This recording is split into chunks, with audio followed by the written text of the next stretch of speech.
जय गुरुदेव। ओम बालकमंडला भाषाम चतुर्बाहुम त्रिलोचनाम पाशांकुशवरा भीतिर्धारयन्तीम शिवाम भजे। प्रिय दोस्तों नमस्कार। आज मैं आपको इस वीडियो में राधा कृष्ण साधना के बारे में बताने जा रहा हूं। बहुत ही बेहतरीन और उच्च कोटि की साधना है जिसे हर साधक को करना ही चाहिए।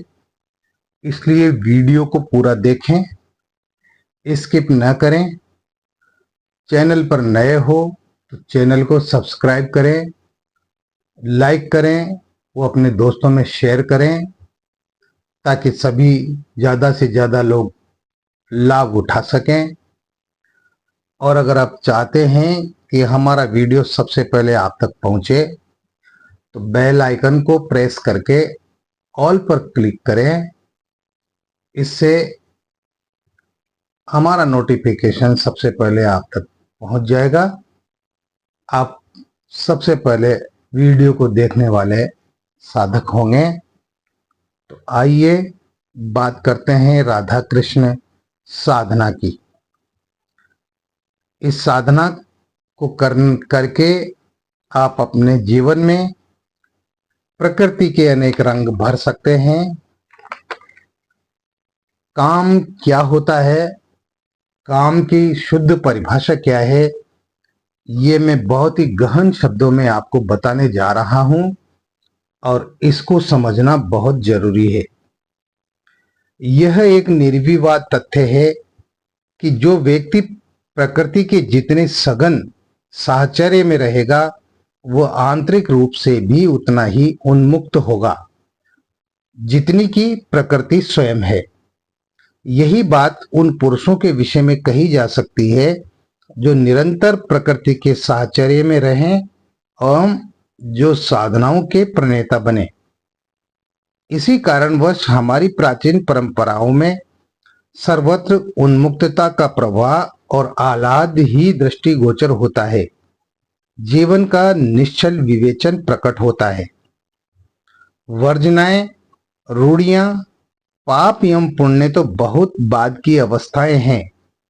जब समाज नगरीय एवं महानगरीय जीवन में प्रवेश कर गया और तथा कथित रूप से सभ्य हो गया, एक प्रकार से अपनी ऊर्जा और खोने लग गया, क्योंकि दुर्बल ही अपने चारों ओर प्राचीरें खड़ी करता है, सामर्थ्यवान नहीं करता।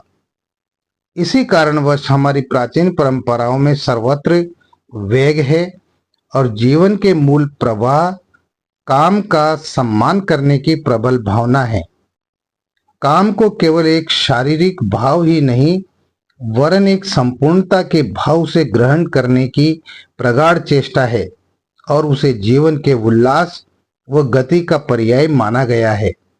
उसे साक्षात उत्सव की संज्ञा दी गई है तथा उसका संबंध प्रकृति से जोड़कर उसे इस प्रकार नित्य माना गया है जिस प्रकार प्रकृति स्वयं अपने आप में नित्य है। जब काम का संबंध साक्षात प्रकृति से करना हो तो वर्षा ऋतु से अधिक उपयुक्त अवसर और हो भी कौन सकता है। जीवन में इतना अधिक स्पंदन भला अन्य किसी ऋतु में प्रकट ही कहाँ होता है। केवल वातावरण ही नहीं, समस्त अणु अणु यूं चैतन्य हो उठता है जैसे कोई सुदीर्घ शयन करने के उपरांत एक ही क्षण में अंगड़ाई लेकर नव प्रभात को आते देख हुलस से भर उठा हो। काम भी इसी प्रकार अपने आगमन में हुलस का ही प्रभाव समेटे होता है, क्योंकि काम ही नव सृजन का आधार जो है और हमारे मनीषियों ने काम में निहित इस सृजनात्मक भाव को पूर्ण सम्मान दिया है। यूं भी एक उदार मना व्यक्ति ही किसी को सम्मान दे सकता है। दुर्बल, पतित, हीन व अक्षम व्यक्ति तो खुद ही असम्मानित होता है, अतः वह सम्मान प्राप्त करने की अथवा उसे प्रदान करने की मन स्थिति समझ ही कहां सकता है। जबकि हमारे मनीषी स्वयं वेग एवं प्रवाह से भरे पुरुष थे, जिनकी सुदीर्घता बलिष्ठता एवं सौंदर्य के अस्पष्ट उदाहरणों से संपूर्ण वाङ्मय ही भरा पड़ा है। अतः वे ऊर्जा के स्रोत से परिचित भी थे। इसी परिचय के कारण वे अपने जीवन में काम तत्व का सदुपयोग भी कर सके और जान सके कि किस प्रकार केवल काम तत्व को नियंत्रित करके भोग व मोक्ष दोनों की प्राप्ति की जा सकती है। भगवान श्री कृष्ण ऐसे ही व्यक्तित्वों में अपना एक विशेष स्थान रखते हैं, जिनका संपूर्ण जीवन ही मनुष्यों को उसकी मूलभूत ऊर्जा से परिचित कराकर उसके जीवन में वास्तविक गहनता का परिचय कराने से संबंधित रहा। उनके जीवन में कहीं वर्जना नहीं है, कहीं घुटन नहीं है, कहीं चित्त वृत्तियों पर आवरण डालने का प्रयास नहीं है, और इसी कारण उनके जीवन में सर्वत्र प्रवाह ही प्रवाह है। क्योंकि इन्हीं वर्जनाओं से तो जीवन का वो मूल भाव कुंठित हो जाता है जिसे हम प्रेम कहते हैं। काम को कुंठित करने से ही वासना उत्पन्न होती है, यम उसे मुक्त करके ही प्रेम का उद्भव होता है। भगवान श्री कृष्ण इसी तथ्य की अपने जीवन पर्यंत व्याख्या अपने जीवन के आचरण से करते रहे।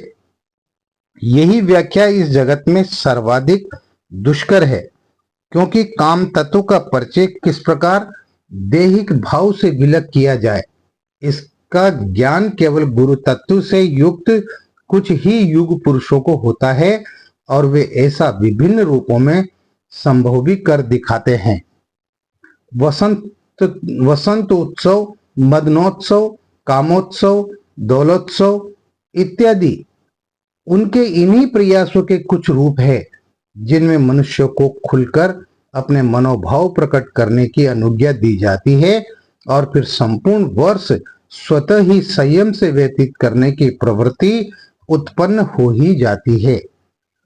मनुष्य की इस मूलभूत प्रकृति को फटकार कर समाप्त नहीं किया जा सकता, और वस्तुतः समाप्त तो करना भी नहीं है, केवल उसे उसी दिशा में मोड़ देना है जहां वह गतिशीलता का पर्याय बन सके।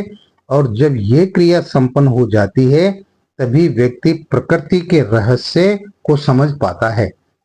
ये सुगंधित पुष्प, ये मादक गंध, ये सुखद पवन प्रकृति के व्यापार को चलाने के अतिरिक्त है ही क्या।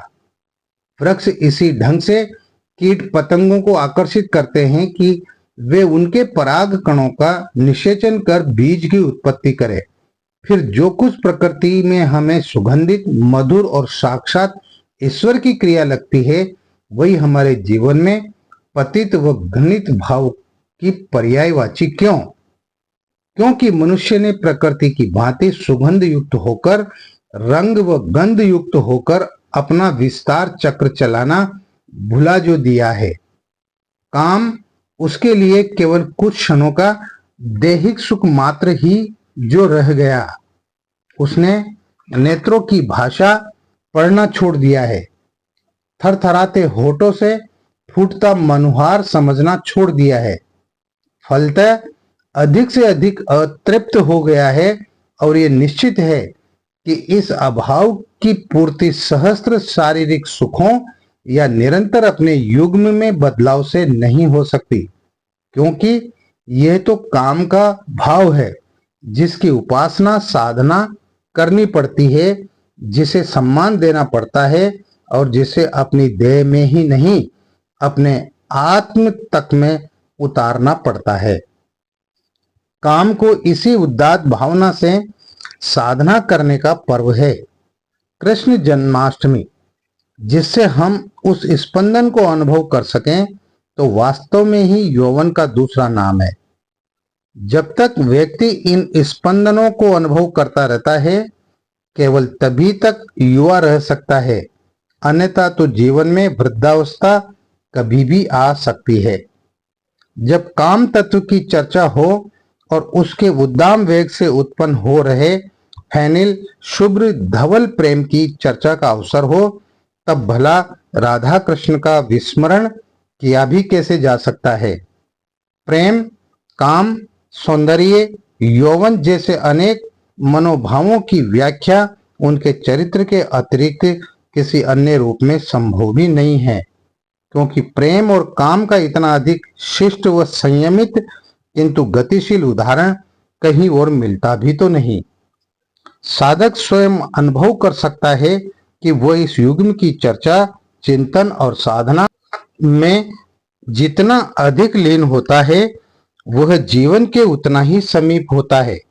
साथ ही इसी प्रकार से वो पारमार्थिक लाभ भी प्राप्त कर सकता है, क्योंकि जब वो दो से एक बनकर उन्मुक्त होने की क्रिया समझ लेता है तो उसी भावना को आधार बनाकर जीवन मुक्ति तक भी गतिशील हो सकता है।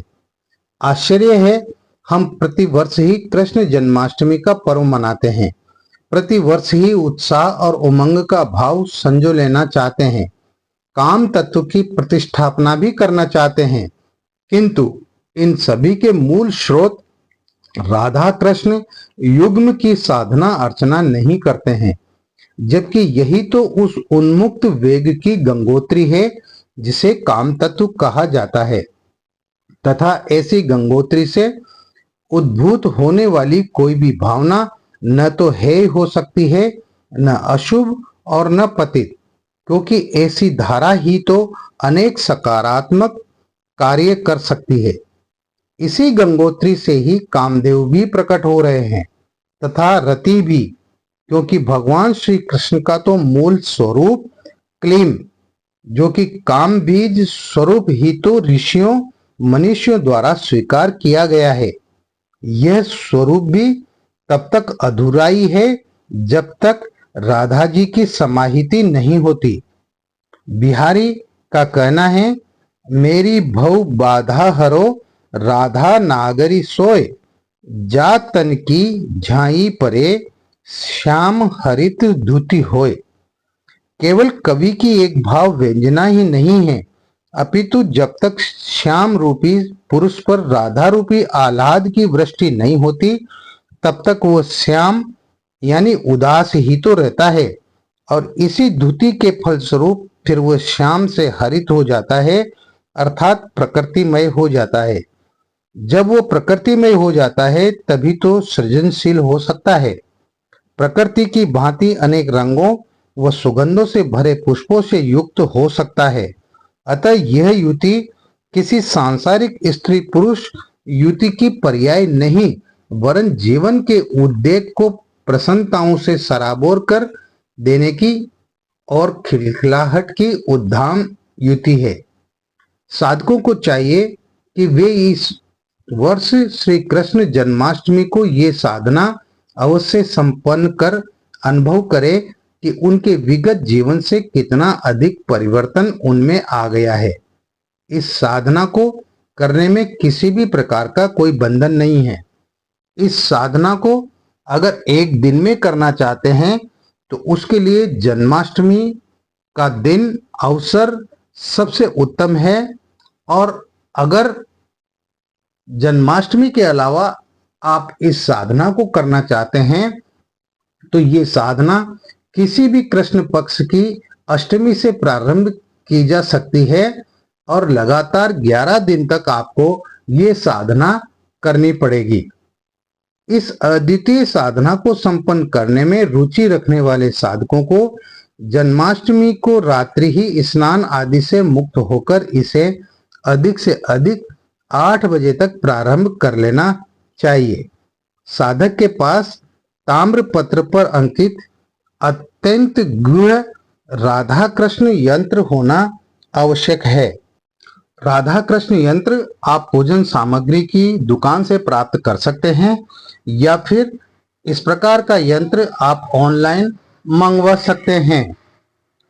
अमेज़न वगैरह पर इस प्रकार के यंत्र आपको वहां पर मिल जाएंगे, और इसके साथ ही सफेद हकीक माला की आपको आवश्यकता है। इस साधना की ये महत्वपूर्ण सामग्रियां हैं। साधक स्वयं पीत वस्त्र धारण करें तथा पीत आसन बिछाकर अपने सन्मुख भी पीले रंग का ही कपड़ा बिछाएं। स्नान करके पीला वस्त्र पहनना है, पीला ही आपका आसन होना चाहिए, और सामने बाजोट पर आपको पीला वस्त्र बिछाना चाहिए। पीला वस्त्र बिछाकर जो है आपको उस पर गुलाब के पुष्प रखकर और उस पर यंत्र को स्थापित कर देना है। आपकी दिशा उत्तर या पूर्व हो सकती है, या तो आप उत्तर की तरफ मुंह करके बैठे या आप पूर्व की तरह मुंह करके बैठे। सर्वप्रथम आपको यंत्र का पूजन सफेद चंदन से, गुलाल से, कुमकुम, अक्षत और पुष्प की पंखुड़ियों एवं इत्र से करना है। स्नान कराएं यंत्र को और उसके बाद इन तमाम वस्तुओं से यंत्र का पूजन करें। यदि साधक के पास इनमें से कोई वस्तु उपलब्ध न हो तो चिंता करने की आवश्यकता नहीं है, अपितु उसका उच्चारण कर एक आचमनी जल छोड़ दे। यद्यपि प्रयास यही करें कि सभी पूजन सामग्रियां मूल रूप में ही उपलब्ध हो। इसके अतिरिक्त यदि साधक को अशोक वृक्ष के पत्ते उपलब्ध हो सके तो उसको भी पूजन में तोरण बनाकर अवश्य प्रयोग करें। समस्त पूजन के मध्य मनी मन क्लीम बीज का लगातार जप करते रहें। यंत्र के पूजन के उपरांत का आपको जो है गुरु हथेलियों में इत्र मलकर हकीक की माला के सुमेरु पर भी इत्र लगाकर निम्न मंत्र की एक माला मंत्र जप करें। संपूर्ण पूजन के मध्य तीव्र सुगंध से युक्त अगरबत्ती एवं घी का दीपक लगाना भी फलप्रद माना गया है। यानी सुगंधित अगरबत्ती, धूप और घी का दीपक लगातार चलता रहना चाहिए जब तक आप मंत्र जप करते हैं। इस मंत्र की आपको 11 माला मंत्र जप करना है। मंत्र इस प्रकार है: ओम एम एम वम कृष्ण राधाय स्वाहाय नमः। स्क्रीनशॉट ले लें या डिस्क्रिप्शन बॉक्स में से लिख लें और मंत्र को कंठस्थ याद कर लें। कागज में पढ़कर मंत्र जप बिल्कुल भी नहीं करना है। मंत्र जप के उपरांत कुछ देर शांत भाव से उसी स्थान पर बैठे रहें तथा इसके उपरांत पहले से प्राप्त मड़वा लिए गए श्री राधा कृष्ण के चित्र के समक्ष आरती करें तथा अंत में हाथ जोड़कर निम्न मंत्रोच्चार पूर्वक प्रणाम करें। श्रिया श्लिष्टो विष्णु स्थिर चर वपुर वेद विषयो धियाम साक्षी शुद्धो हरिसुर हंताज नयना गदी शंखी चक्री विमल वनमाली स्थिर रुचि शरव्यो लोकेशु मम भवतु कृष्णो अक्षी विषय। इस मंत्र से हाथ जोड़ करके प्रार्थना करनी है। ये मंत्र आपको डिस्क्रिप्शन बॉक्स में मिल जाएगा, तो वहां से आप लिख लें और इस मंत्र से राधा कृष्ण चित्र के सामने हाथ जोड़कर और ये मंत्र उच्चारण करना है। साधना के दूसरे दिन सभी सामग्रियों को किसी नदी में पवित्रता पूर्वक विसर्जित कर दे। प्रेम के क्षेत्र में मनोकामना पूर्ण करने की यह सिद्ध साधना है। विवाहित स्त्री पुरुष इसको संपन्न कर अपने जीवन में नवीन उत्साह व क्रीड़ा का संचार कर सकते हैं। इस साधना को किसी भी आयु वर्ग का कोई भी साधक अथवा साधिका, पुरुष या स्त्री, कोई भी संपन्न कर सकता है। जैसा कि मैंने आपको बताया, इस साधना को कृष्ण जन्माष्टमी को करना चाहते हैं तो आपको सिर्फ एक दिन ये साधना करनी है, 11 माला मंत्र जप करना है। और अगर इससे पहले आप वर्ष में कभी भी इस साधना को करना चाहते हैं तो उसके लिए आपको, जैसा कि मैंने पूर्व में बताया है, किसी भी कृष्ण पक्ष की अष्टमी से आप ये साधना प्रारंभ कर सकते हैं और आपको लगातार 11 दिन ये साधना करनी होगी और 11 माला मंत्र जप करना होगा। मंत्र जप आपको सफेद हकीक माला से ही करना होगा। सामने पाटे पर बाजोट पर भगवान कृष्ण और राधा का चित्र होना चाहिए। बहुत ही बेजोड़ व दुर्लभ साधना जिसकी संपूर्ण जानकारी मैंने आपके समक्ष रखी है और प्रत्येक साधक को राधा कृष्ण साधना करना ही चाहिए। इससे आपके जीवन में प्रेम, उमंग, तरंग, खुशियां आदि समाहित हो जाएगी। आपका जीवन यौवन में बन जाएगा, आपका जीवन प्रेम युक्त बन जाएगा। तो आपको ये साधना करना ही चाहिए। हमारे इस चैनल पर हम जो भी साधना बताते हैं वो संपूर्ण साधना बताते हैं, संपूर्ण जानकारी देते हैं। तो आइए मिलते हैं एक और नई साधना के साथ अगले वीडियो में। किसी भी प्रकार की कोई शंका हो, कोई सवाल हो तो आप व्हाट्सएप नंबर पर मैसेज कर सकते हैं। अपने सवाल, अपनी शंका का समाधान आप चाहते हैं तो मैसेज डाल सकते हैं, आपको जरूर जवाब मिलेगा। आप खुश रहें, प्रसन्न रहें, कल्याण मस्तु। जय गुरुदेव।